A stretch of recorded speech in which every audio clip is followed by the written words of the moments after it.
කියලා නේද? මම අදහස් කරේ වෙන දෙයක්. යුද හමුදාවේ විශ්‍රාම ගිය අයිසක කොල්ලෙක් ඉන්නවා තනිකඩේ රූපසිංහ කියලා. මේ රූපසිංහ කියන කොල්ලන්ට හිතනවා කුංචි පැංචු ටිකක් හොයාගෙන ලස්සන සංගීත කණ්ඩායමක් හදන්න ඕනේ කියලා. බොහොම අමාරුවෙන් එකතු කරගන්නවා කුංචි ළමයි ටිකක්. සමහරක් වෙලාවට මේ දරුවන්ගේ හිතේ සංගීතය කියන එක අල්ප මාත්‍රයක්වත් තිබිලා නැහැ. හිතේ තිබුණද සංගීත කණ්ඩායමක් හදන්න? හිතේ තිබුණද මේ වගේ වෙයි කියලා? තුන් හිතකවත් සින්දුවක් කියන්නේ දූ ළමයි නෙමෙයි. මොකද අපි පොඩි කාලේ ඉඳන්ම එනවුස් කරන්න හොය කියලා ඉන්නේ. එහෙම අදීතයක් අපිට තිබුණා. නමුත් මේ දරුවන්ගේ හිතේ සංගීතය කියන එක පිපිලා තිබෙන්නේ නැහැ.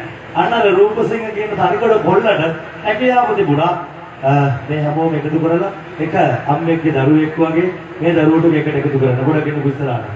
මම හිතන්නේ 30 වසරක කුරුරු යුද්ධය නිමා කරන්න කැප්ටන් වරයෙක් විදිහට මෙයා අපේ රටට අපිට හුස්ම ගන්න සෑහෙන ලොකු සේවයක් කරපු යුද හමුදාවේ කපිතාන්වරයෙක්. අපුඩියක් ආවද සද්දෙට? අපරාධ අසාධ්‍ය බඳින්න බැරි වුණාට දරුවන්ට මාන විදියට ආදරේ. ඇත්තටම මේ ආදරේ හිත තමයි මේ ශ්‍රී රශ්මි කියන නාමය හැදුනේ. පිටපස්සේ ඉන්න දුෂාන්ත පොඩක්